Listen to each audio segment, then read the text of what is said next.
Justin Leslie from Azusa Pacific, and I'm here joined on my right by Sela Malube and Jake Spurgeon. My left here, fantastic basketball game against Academy of Art. They're, give them a lot of credit. I told their coach this, and I'll open with it. In my career, I've never seen a team that started the season with a worse record that continued to fight and display just an amazing amount of toughness and grit and competitive spirit to get back into the conference tournament. I've just never seen a team not quit in that situation and in fact go the other direction and just become stronger and better. So I just have a lot of respect for Academy of Art and their season and their group that they have. It was a fantastic college basketball games, played at a very high level from a competitive standpoint. The execution-wise, they're not a team that allows you to play a pretty game per se. However, they challenge you to compete in the details and win 50-50 balls. Some of those dirty rebounds that just someone's got to come up with it. And then they forced us to pass. They were defending very well, and they forced us to play to our strengths and to be patient in getting to them. So, yeah, it was a fantastic game. Proud of the win. Coach Forrest Hunton from Penguin Radio. Like you said, tough fought game. Going into overtime, that overtime period, you knew it was going to be a fight, a dog fight. What was your message to your guys coming out of that timeout for the final 5 minutes? Really, I don't think I told them much other than take a breath. Got to keep playing. We just kind of paused, hit the reset. We knew that it was going to be, going into the game, that we just needed to have a short memory, stay focused in the moment. And I was very proud of the maturity we displayed in the overtime period to get the rebounds. And then we were very efficient on the offensive end in that overtime period as we went 3 for 5 from the floor, and we forced them into 1 for 7. So it was just a very, very poised response from our team after the end of regulation.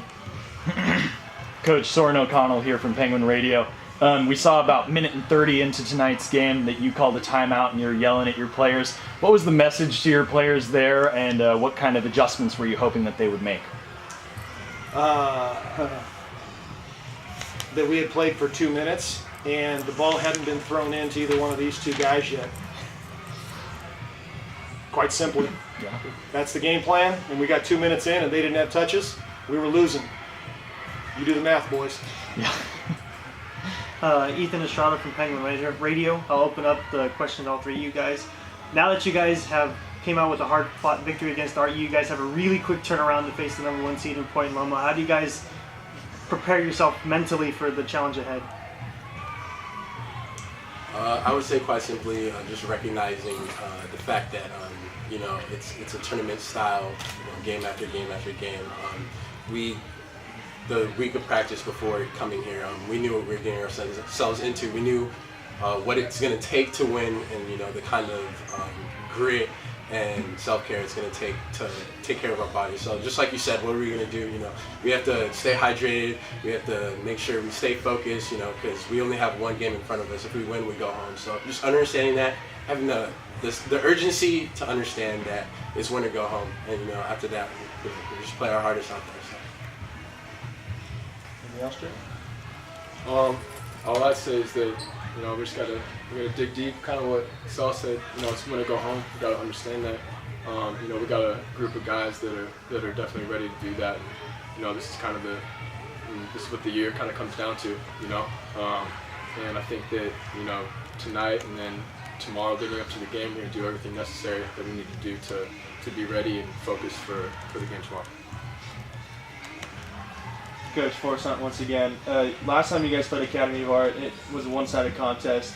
Seeing those first 2 minutes, you talked about those two guys right to your left and right not getting touches.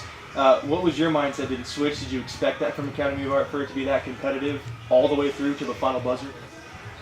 Absolutely not. We never doubted Art's competitiveness.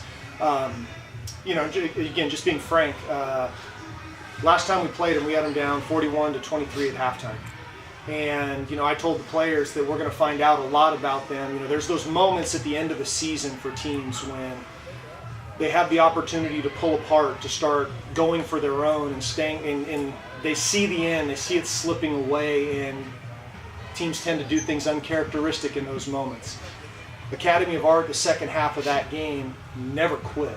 They kept fighting, and they showed us a lot that second half. So we knew what we were getting into. It wasn't this wasn't some great tactical battle. Sure, we got a couple plays where we scored when we needed to, and where you get a bucket every now and again. But this came down to fight, and we knew they were a game opponent that was going to come give us everything they had.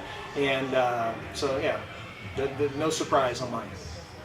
Coach Soren O'Connell again here with Penguin Radio for another question. Noah Bundren, he had a great game for you guys. Only 18 minutes and 31 seconds on the floor, but he had the second best plus-minus on the team with 13. Can you just talk a little bit about the extra dimension that he adds to you guys on the offensive and defensive ends of the floor? Well, we've been without Noah for a little while. He's had a tough year this year in terms of injuries, and I'll just say this about him: he's a high character kid that cares about the program and doing whatever he can to sell out for the team. His role, much like Sellum on the defensive end, we follow their lead, and it's not just plus minus in this game. I chart that all year. Some of the finest games Noah's played this year, he hasn't scored a point. And he does so many things that help us to be successful. He's a difference maker on the defensive end. And, having him back after being out for a little while was just what we needed tonight to get over the hump. Forrest, I'm here again. This question's for you, Solemn. Just inside the paint on both sides of the ball, offensively and defensively, you led the game in scoring with 25. How do you stay so dominant from the first horn to the last one?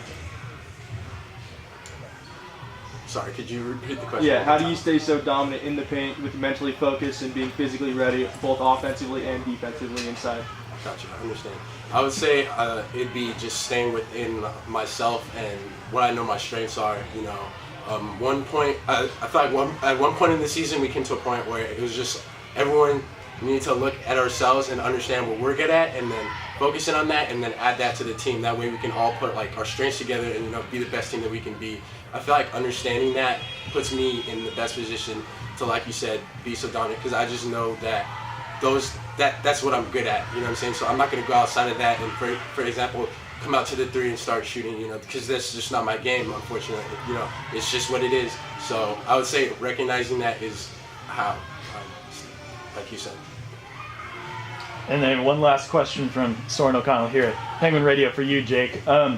You were 6 for 6 from the free throw line tonight, 4 of those free throws coming late in the game. Is there anything that you do to ready yourself for these big moments, especially from the free throw line? Those can be really difficult because it's not like you're jumping up and dunking on someone. It's a really finesse kind of move in basketball. So is there anything that you do to prepare yourself for moments like that?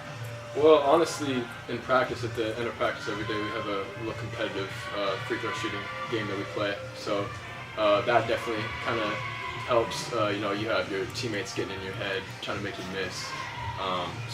Besides that, just kind of taking, deep breaths, just thinking positive thoughts. And I'm glad they went in. All right. Thanks, guys.